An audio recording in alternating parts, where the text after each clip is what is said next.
High, কেমন আছেন সবাই? আশা করি সবাই খুব খুব ভালো আছেন। আমরা আগের দিন যে ডিসকাশন করেছিলাম সেটা ছিল একটা কোয়েশ্চেন অ্যান্সার সেশন অ্যাকচুয়ালি, মানে যে সমস্ত কোয়েশ্চেনগুলো এনকোয়েস্টে ভিজিটের সময় আস্ক করতে পারে এবং যেই কোয়েশ্চেনগুলো যে এনকোয়েস্টের যে চেকলিস্ট, সেই চেকলিস্টের সাথে রিলেটেড সেই কোয়েশ্চেনগুলো নিয়েই কিন্তু আমরা পরপর ডিসকাশন করছিলাম। বেশ কিছু কোয়েশ্চেন আমরা সেদিন ডিসকাশন করেছিলাম। আজকে আবার আমরা পরবর্তী বেশ কিছু কোয়েশ্চেন ডিসকাশন করব এবং তার সাথে সাথে ওই কোয়েশ্চেনগুলো বা ইনকোয়ারির কোন পার্টের সাথে রিলেটেড এবং তার সাথে কি কি রেজিস্টার আমাদের মেনটেন করতে হবে সেগুলো নিয়েও কিন্তু আমরা ডিসকাশন করব। আমি আগে বলেছিলাম, আবারও বলছি, যে দিদিরা টাইম করে মডিউলগুলো খুলে নিয়ে বসে পড়তে পারবেন না, তারা জাস্ট এগুলো শুনে নিন, তাহলেই কিন্তু অনেক কিছু তৈরি হয়ে যাবে। আর যদি সম্ভব হয় পাশে নোট করে নেবেন, তাহলে দেখবেন একদম ওই অনুসারে করলেই রেডি হয়ে যাবেন। অনেকে, আমি জানি না এই ভিজিটটাকে যারা জানেন তারা খুব সিরিয়াসলি নেবেন নিঃসন্দেহে, অনেকে কিন্তু এই ভিজিটটাকে ক্যাজুয়ালি নিচ্ছে। যাদের এখনও ভিজিট শুরু হয়নি বা ভিজিট নিয়ে সেরকম কোনো আইডিয়া নেই, ট্রেনিং হয়নি, তারা হয়তো ক্যাজুয়ালি ভাবছেন। ব্যাপারটা কিন্তু একদম নয়। এইখানে কিন্তু আপনার নলেজ ভীষণ রকমভাবে জাস্টিফিকেশন হবে।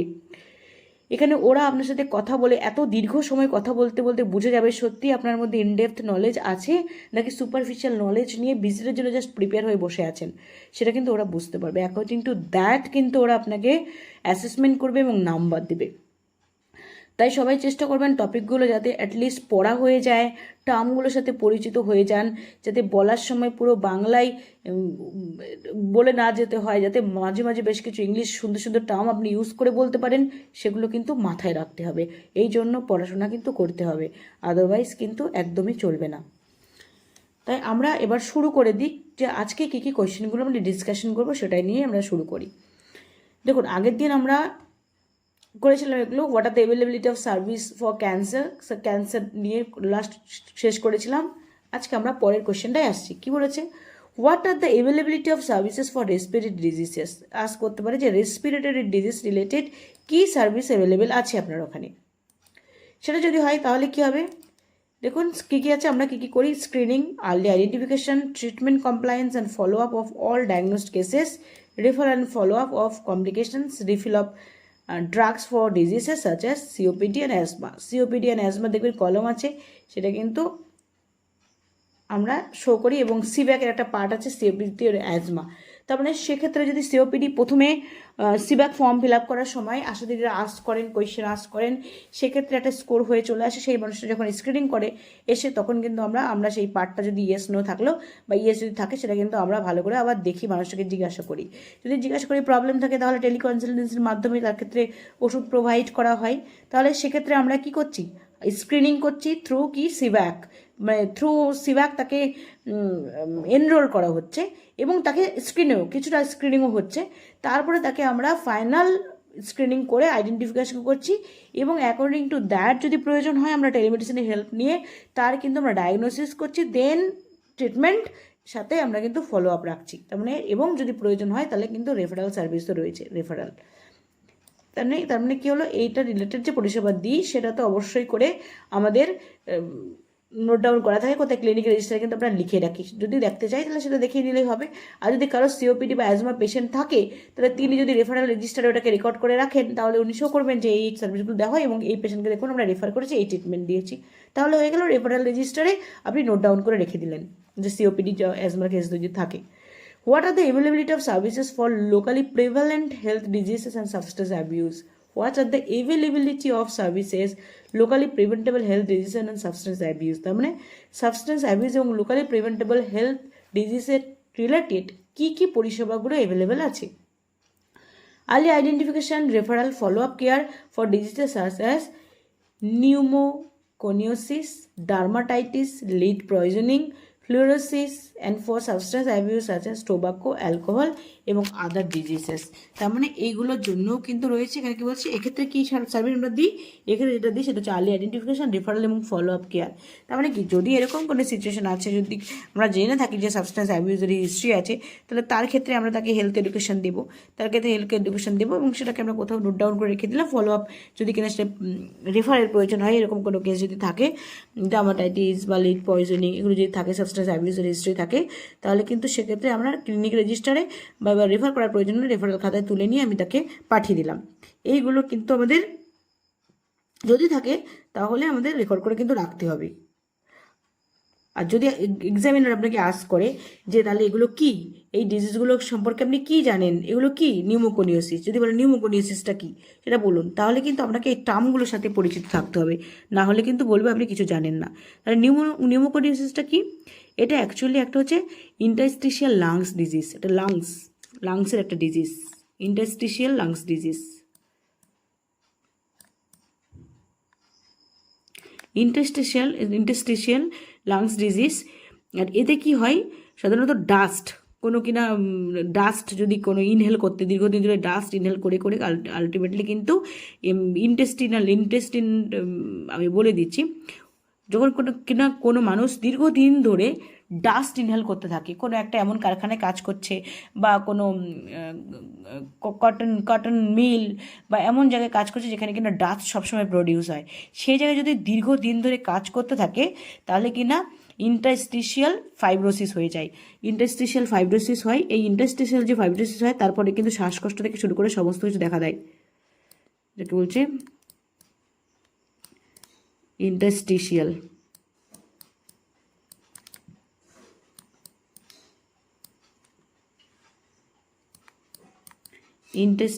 ফাইব্রোসিস এটা হয়, ফলে কিন্তু শ্বাসকষ্ট দেখা দেয়, মানে তার লাংসের একটা প্রবলেম শুরু হয়ে গেল, ইন্টারস্টিশিয়াল ফাইব্রোসিস এটা কিন্তু হয়। তারপরে এই নিউমোকোনিওসিস এই ওয়ার্ডটার সাথে আপনার কিন্তু পরিচিত থাকতে হচ্ছে। আমি একবার ভালো করে লিখে দিই, ইন্টারস্টিশিয়াল ফাইব্রোসিস। দীর্ঘদিন ধরে যদি কেউ ডাস্ট ইনহেল করতে থাকে তাহলে কিন্তু এই ইন্টারস্টিশিয়াল ফাইব্রোসিস এটা হয়, যেটাকে কিনা নিউমোকোনিওসিস। ডায়াবেটিস সবাই জানা, লিড পয়জনিং তো সবাই জানা। এবার কি হচ্ছে, হাউ প্রিভেন্টেবল এবং প্রমোটিভ services under NCD is done. কীভাবে প্রিভেন্টিভ এবং প্রমোটিভ সার্ভিসেস এনসিডির আন্ডারে দেওয়া হয়? হচ্ছে community engagement to promote healthy lifestyle, address risk factor, counselling and IC activities regarding harmful effects of NCD. তাহলে এক্ষেত্রে কী হয়, আপনাদের প্রত্যেকের নিশ্চয়ই health day, yoga day celebration register আছে, তার সাথে আইসি মেটেরিয়াল আছে, দেখবেন আইসি আছে, এনসিডি রিলেটেড আইসি আছে, যেটা আশাদের জন্য শুধুমাত্র। সেই আইসি মেটেরিয়াল কিন্তু অবশ্যই রেখে দেবেন, দিয়ে সেটা দিয়ে আশা দিদিমণি কিন্তু দিয়ে দিলে তারা কিন্তু ওটা নিয়ে এনসিডি রিলেটেড অ্যাওয়ারনেস সেশন করে মানুষগুলোকে অ্যাওয়ার করলো। তার সাথে আপনার এই যে করলো প্রোগ্রামটা, সেক্ষেত্রে মানুষকে দিয়ে, পার্টিসিপেন্টদের দিয়ে সিগনেচার করে নিয়ে চলে এলো, এবং আপনি ওখানে sometimes hypertension day, yoga day, বিভিন্ন যে ডেগুলো সেলিব্রেট করেন সেটা আপনি রেখে দিয়ে ওখানে যারা পার্টিসিপেন্টস আছে তারা সিগনেচার করলো, তার ফলে কিন্তু কমিউনিটি এঙ্গেজমেন্ট বা community participation, promote healthy lifestyle সেটা আপনি শো করতে পারবেন। ইট রাইট নিয়ে যদি প্রোগ্রাম করে থাকেন সেটা রেকর্ড রাখলেন, তার মানে কি সেক্ষেত্রে আপনার হেলদি ডায়েট, লাইফস্টাইল মডিফিকেশান এগুলো সমস্ত কিছু চলে এলো। তার সাথে আইসি মেটেরিয়ালগুলো তো রইলই, ওগুলো দিয়ে আপনি শো করতে পারবেন যে হ্যাঁ আমরা এই সমস্ত এগুলো কন্ডাক্ট করি। Now what are the availability of services for ophthalmic diseases. Ophthalmic ডিজিজের জন্য আপনার এখানে কী পরিষেবা আছে? আমার ক্ষেত্রে কিন্তু যেটা জানতে চেয়েছিল, অপথ্যালমিক ডিজিজের মধ্যে আমাকে জানতে চেয়েছিল স্নেল চার্ট আছে কিনা, হ্যাঁ, নিয়ার ভিশন চার্ট আছে কিনা, কালার ভিশন চার্ট আছে কিনা, ইস্টিয়ারা চার্ট আছে কিনা, এগুলো কিন্তু সব জানতে চেয়েছিল, এবং প্রত্যেকটা জিনিস বের করে করে আমাকে কিন্তু দেখাতে হয়েছে, আমি কিন্তু সেটা দেখিয়েছি। এই প্রত্যেকটা আমার কাছে এই চার্টগুলো, Ishihara chart, near vision chart, Snellen chart, colour vision chart, এগুলো কিন্তু সমস্তটা আমাকে দেখাতে হয়েছে, আমি দেখিয়েছিলাম। তাই এবার কার ক্ষেত্রে কেমন আস করবো আমি জানি না, বাট ওগুলো আপনি জেনে রাখবেন। এবার এখানে কী বলেছে, screening and referral of blindness আমাদের আছে, screening and referral of blindness, refractive error, visual equity and cataract. এগুলো ক্যাটারাক্ট যদি হয়, আই রিলেটেড প্রবলেম, আমরা তো প্রতি মাসে রিপোর্টগুলো নিই এবং সেটা করি। IENT রেজিস্টার যদি আপনি করেন, সেখানে আপনি রেকর্ড রাখলেন যে আমি হ্যাঁ এরকম ক্লিনিক্যাল হিসাবে রাখলো, এটা ক্যাটারাক্ট সাসপেক্টেড হয়েছে, আমি সেক্ষেত্রে ওইখানে লিখে আমি পাঠিয়ে দিলাম এই পেশেন্টের ক্যাটারাক্ট সার্জারি হয়েছে হলে তার একটা কিন্তু ফলো আপের কলম থাকবে, ট্রিটমেন্টের কলম থাকবে। যদি ক্যাটারাক্ট সার্জারি হয় আপনি নোট ডাউন করে রাখলেন যে এই হসপিটালে গিয়ে তার ক্যাটারাক্ট সার্জারি হয়েছে এই ডেটে লিখে রাখলেন। যদি কারোর ব্লাইন্ডনেস থাকে তাহলে তার ক্ষেত্রে কী হয়, সেক্ষেত্রে তাদের ট্রিটমেন্টের ব্যবস্থা করা, গভর্নমেন্ট থেকে সবাই জানে যে বিনা পয়সা চশমা দেওয়া হয়, PHCতে ডক্টর বসে নির্দিষ্ট দিনে, সেখানে তাকে পাঠানো হয়। এই যে অ্যাক্টিভিটিগুলো করা হয় আপনার ENT রেজিস্টারে, আপনি ENT এবং আই রেজিস্টার যদি করেন বা আই রেজিস্টার যদি আলাদা করেন, সেখানে আপনি নোট ডাউন করে রেখে দিলেন যে এই কেসগুলো আমি পাঠিয়েছি, এর ক্ষেত্রে ক্যাটারাক্ট সার্জারি হয়েছে বা এর ক্ষেত্রে রিফ্রাক্টিভ এরর ছিল, তাকে চশমা দিয়েছে বিনা পয়সায়। এরকম জিনিসগুলো আপনি যদি লিখে এবং নোট ডাউন করে রাখেন, ওয়েল অ্যান্ড গুড। আর সেখানে যদি কোনো ক্যাম্প যদি আপনার ওয়েলনেস ক্লিনিকে হয় কখনো, সেটা কিছু ফটো রেখে দিলেন, সেটা শো করতে পারেন।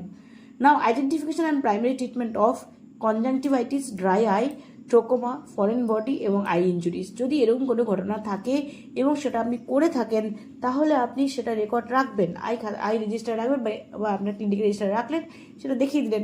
না follow up medicines for chronic eye diseases আছে cataract and glaucoma. Cataract and গ্লোকোমার ক্ষেত্রে, তার ক্ষেত্রে বললাম প্রত্যেকটা পেশেন্টের ক্ষেত্রে আপনি যেমন ফলো আপের ট্রিটমেন্ট দিলেন, তার সাথে একটা ফলো আপের কলম রাখলেন, তার সাথে অবশ্যই ট্রিটমেন্ট, রেফারাল, ফলো আপ, এই তিনটে কলম ম্যান্ডেটরি দিতেই হবে প্রত্যেকটা খাতায়। Now how preventive and promotive services for ophthalmic diseases are done. কীভাবে অপথ্যালমিক ডিজিজের জন্য preventive and promotive services HWC ক্লিনিকে দেওয়া হয় সেটা কিন্তু জানতে হবে। কি awareness generation, vitamin A oil, vitamin A prophylaxis 6 মাস থেকে 5 বছরের, এটা তো রেকর্ড থাকে, ভিটামিন A রেজিস্টার থাকে, সেখানে থাকলো। I examination for P term less than 32 weeks, less than 32 উইকসে P টার্মে, সে সময় আই এক্সামিনেশন, অ্যাওয়ারনেস জেনারেশন, কোনো আই রিলেটেড যদি কোনো প্রোগ্রাম করে থাকেন, সেটা যদি কোনো রেকর্ড রাখতে পারেন আপনি, যে কিনা yoga and health day celebration register যদি কোনো রেকর্ড আপনার থাকে, আই রিলেটেড যদি কোনো অ্যাওয়ারনেস জেনারেশন করে থাকেন, সেটা দেখাবেন। আর সেটা ভিটামিন A প্রোফাইলিসিস প্রোগ্রামের যে রেকর্ড, সেটা তো দিদিদের কাছে থাকেই, সেটা আপনি শো করলেন, এগুলো আপনি দেখালেন। তারপরে আপনি বলার সময় কিন্তু আপনি বলবেন যে প্রিভেন্টিভ এবং প্রোমোটিভ সার্ভিস কী দেওয়া হয় অপথ্যালমিক ডিজিজের জন্য, বলবেন অ্যাওয়ারনেস জেনারেট করা হয়, ভিটামিন A প্রোফাইল এক্সেস করা হয় এবং আই এক্সামিনেশন করা হয়, কারো আই ইস্যুলে সেটা এক্সামিন করা হয়, বিভিন্ন chart, Snellen chart, near vision chart, colour vision chart, সেগুলো দিয়ে করা হয়। আপনি প্রমাণ দেখিয়ে দেবেন যে এই দেখুন আমার কাছে এগুলো আছে সব। নাও what are the availability of services for ENT ডিজিজের জন্য। ENTর জন্য কি identification, primary management and referral, সব জায়গায় কিন্তু একই জিনিস দেখুন। নাও ফলো আপ হবে for common cold, URI, upper respiratory tract infection, tonsillitis, pharyngitis, laryngitis, sinusitis, epistaxis, otomycosis, otitis externa, acute suppurative otitis media, removal of foreign bodies, injuries and thyroid swelling. যদি কারোর কাছে এরকম যদি করে কেস থেকে থাকে, তাহলে সেক্ষেত্রে ENT বললাম, ENT রেজিস্টার যদি আপনি তুলে থাকেন সেটা আপনি দেখাবেন। আদারওয়াইজ ENT রেজিস্টার থাকলে একটা দুটো পেশেন্ট তো থাকবেই, ওটা আপনি শো করলেন। আপনি বলার সময় বলে দিলেন যে এই সমস্ত কেসগুলো সাধারণত ENTর ক্ষেত্রে হয়, বলে দিলেন। আপনি যে টার্মগুলোর সাথে পরিচিত আপনি জানেন, সেটা আপনি শো করলেন। আর ENT রেজিস্টার যদি একটা দুটো রেকর্ড থাকে, সেটা আপনি দেখিয়ে দিলেন, হলো। Now how preventive and promotive services for ENT diseases are done. কীভাবে করা হয়, প্রথমটা বলেছে কোনটা দেওয়া হয়, পরে কীভাবে। Awareness generation about causes and prevention of ENT problem, awareness generation ENT problem related, protection from excessive noise, self listening, যেটা কিনা সাউন্ড হতে হবে 85 ডেসিবেলের থেকে কম, সেফ লিসনিং ওটাকে বলা হয়। সেফ মানে এই ডেসিবেলের থেকে কম হলে, 85 থেকে কম হলে সেটা সেফ কানের জন্য। ইমপ্রুভিং অ্যাকুস্টিক এনভায়রনমেন্ট, তার মানে আপনার অ্যাকুস্টিক এনভায়রনমেন্টটাকে ইমপ্রুভ করা। Avoid self medication and not to attempt foreign body removal at time, বাড়িতে ফরেন বডি রিমুভাল যাতে না করা হয়। এগুলো কি আপনি যদি ENT রেজিস্টার আপনার থাকে, সেক্ষেত্রে কি হলো, সেক্ষেত্রে আপনি তো রেকর্ডগুলো রাখলেনই, তার সাথে যদি আপনি যেমন শ্রবণ দিবস পালন করা হয়, শ্রবণ দিবস, সেই শ্রবণ দিবসের খাতা যদি আপনি অনেক দিনের খাতাটা মেনটেন করে থাকেন, হেলথ ডে সেলিব্রেশন শ্রবণ দিবসের খাতা থাকবে, আপনি সেটা শো করতে পারেন যে দেখুন আমরা অ্যাওয়ারনেস জেনারেট এভাবে করি, এই দিনে আমি নির্দিষ্ট দিনে করি, বা আমরা এই অ্যাক্টিভিটিগুলো করা হয়, এগুলো আপনি বলে দিলেন, এগুলোই আপনি শো করবেন। এক্সট্রা করে আর কি আছে, সেগুলো কিছুই নেই। What are the availability of services for early identification, referral services for the oral condition, oral কন্ডিশনের জন্য কী কী অ্যাভেলেবিলিটি, কি identification, primary management and referral, arrangement of teeth and জ, dental fluorosis, cleft lip, cleft palate, abnormal growth, patch or ulcer or oral cancer. Oral cancer যে screening হয় সেটা তো লেখাই হয় খাতায়, এনসিডি খাতায় লেখাই আছে। সেটা আপনি শো করেন বা ক্লিনিক রেজিস্টার আপনি দেখিয়ে দিলেন। তার সাথে ওরাল হেলথ রেজিস্টার যদি কেউ মেনটেন করে থাকেন তাহলে তার ক্ষেত্রে তিনি কিন্তু এগুলো identification, primary management, referral, follow up, এইগুলো আপনি সব কলম করে আপনি দেখিয়ে দিলেন। আপনার একটা দুটো কেস যদি থাকে দেখিয়ে দিলেন। What are the availability of services for symptomatic management আর referral services for oral health condition, কোন কোন সার্ভিস অ্যাভেলেবেল আছে। গাম কোন কোন what are the availability of services for symptomatic management and referral services for oral health condition. Gum ডিজিজে যেমন gingivitis, periodontitis and gingivitis, dental caries, dental emergencies এবং tooth injuries, uncontrolled bleeding and abscesses, এগুলো কিন্তু সমস্ত কিছু এইগুলো এই টার্মগুলো আপনি জেনে রাখতে হবে কিন্তু।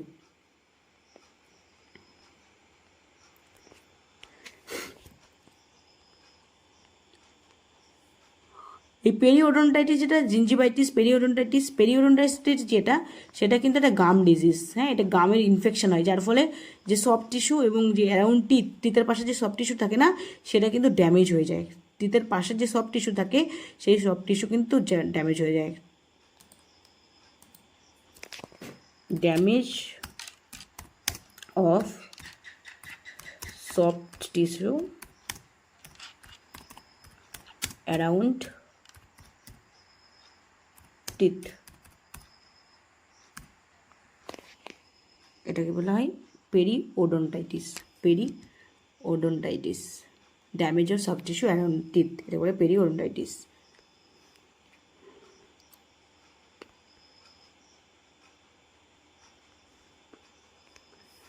আর জিঞ্জিভাইটিস মানে নিশ্চয়ই সবার জানা আছে। জিঞ্জিভাইটিস মানে হচ্ছে শৈলিং অফ গাম। জিঞ্জিভাইটিস হয়েছে শৈলিং অফ গাম।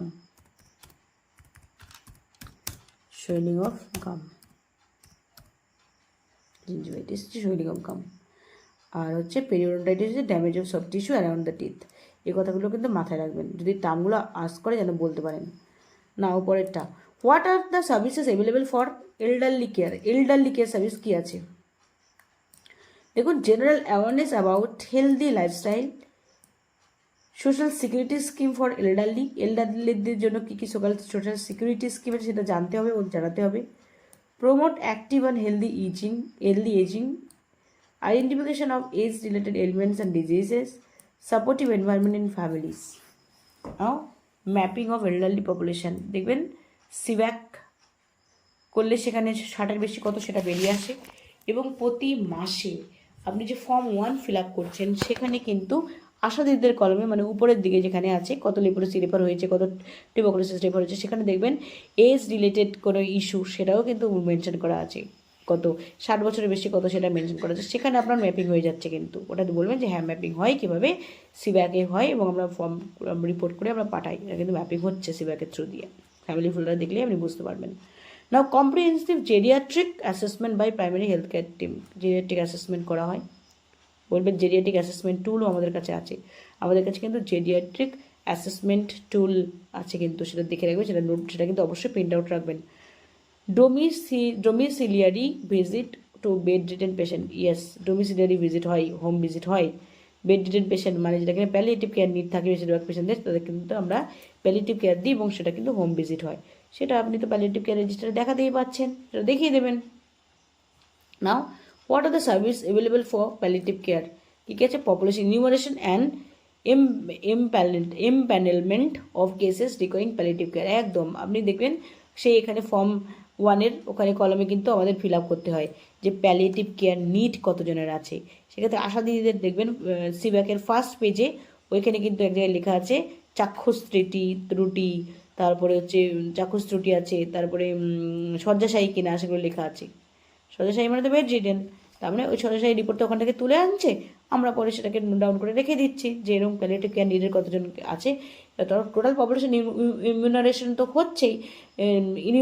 হচ্ছেই কিছু দিয়ে, ফ্যামিলি ফোল্ডার দিয়ে, তার সাথে আবার এর মধ্যে কতজনকে প্যালিয়েটিভ কেয়ার নিড আছে সেটাও কিন্তু এমপ্যানেলমেন্ট হয়ে যাচ্ছে ওর থ্রু দিয়ে। নাও প্যালিয়েটিভ কেয়ার অ্যাসেসমেন্ট তো বলেই দিলাম।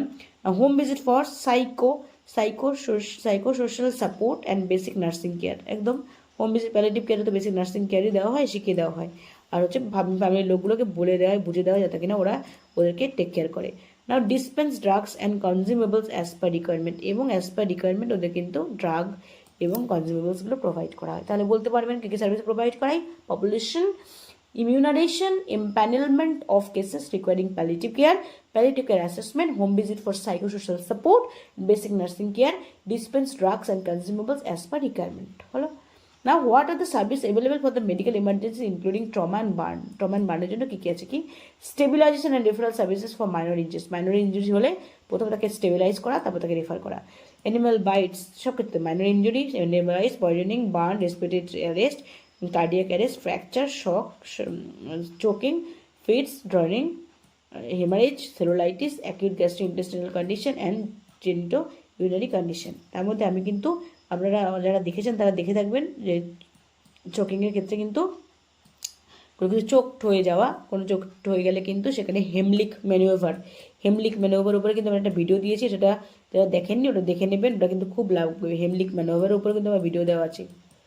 এই হেমলিক ম্যানোভার ভিডিও কিন্তু লাগবে, ওটা দেখে নেবেন। তাহলে কিন্তু এই চোকিংটাকে কী করে ম্যানেজ করা যাবে, চোখড হয়ে গেলে সেটা কিন্তু ওখানে পরিষ্কার করে দেওয়া আছে, আপনারা সুন্দর করে গিয়ে দেখে নেবেন।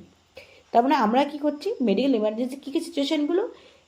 মাইনর কোনো injury, animal bites, poisoning, burn, respiratory arrest, cardiac arrest, fracture, shock, choking, then fits, drowning, hemorrhage, cellulitis, acute gastrointestinal condition, gastrointestinal condition, এই সমস্ত কেসগুলোকে আমরা ম্যানেজ করি। তেমনি আর কি identification and referral for cyst, lipoma, haemorrhoids, hernia, hydrocele, varicocele, bed ulcer and phimosis. এরকম যদি কোনো কেস পাই তাহলে আমরা তাকে কী করি, রেফার করি। এগুলো সব আমরা দেখিয়ে দেবো। নাও what are the service available for mental health? Mental হেলথের জন্য কী কী সার্ভিস অ্যাভেলেবল আছে? Identification, counselling, referral for anxiety, hysteria, যেটাকে ফাংশনাল বলা হয়, hysteria, depression, neurosis, dementia, mental retardation and autism, এগুলো কিন্তু কিসের আন্ডারে পড়ছে? সব মেন্টাল হেলথের আন্ডারে পড়ছে। How preventive and promotive services for mental health diseases are done? কীভাবে? Awareness generation, stigma and discrimination reduction, যেমন কিনা পেশেন্ট সাপোর্ট গ্রুপের থ্রু দিয়ে কিন্তু আমরা এটা কমাতে পারি। দেন কমিউনিটি এঙ্গেজমেন্ট, পেশেন্ট সাপোর্ট, ওই যে বলে patient support group, facilitate referral, promote treatment completion, এগুলো সমস্ত কিছু কিন্তু প্রোভাইড করা হয়। না আমরা আজকে এতটুকু বললাম, আমরা পরের দিন থেকে গ্যাদার অ্যাপ্রোচ থেকে আবার শুরু করব। ভালো করে সবাই একবার দেখে নেবেন, টার্মগুলোর সাথে পরিচিত হয়ে যাবেন, দেখবেন একবার করে শুনে নিলেই আপনাদের কিন্তু আর কোনো সমস্যা থাকবে না। আমরা পরের ভিডিওতে গ্যাদার অ্যাপ্রোচ থেকে আবার শুরু করবে। ভালো থাকবেন সবাই। যদি ভিডিওটা ভালো লেগে থাকে, মনে হয় আপনাদের জন্য বেনিফিশিয়াল হচ্ছে, তাহলে অবশ্যই একটা লাইক করবেন, আর চ্যানেলে নতুন হয়ে থাকলে চ্যানেলটা সাবস্ক্রাইব করবেন। ভালো থাকবেন সবাই, বাই, দেখা হবে পরের ভিডিওতে।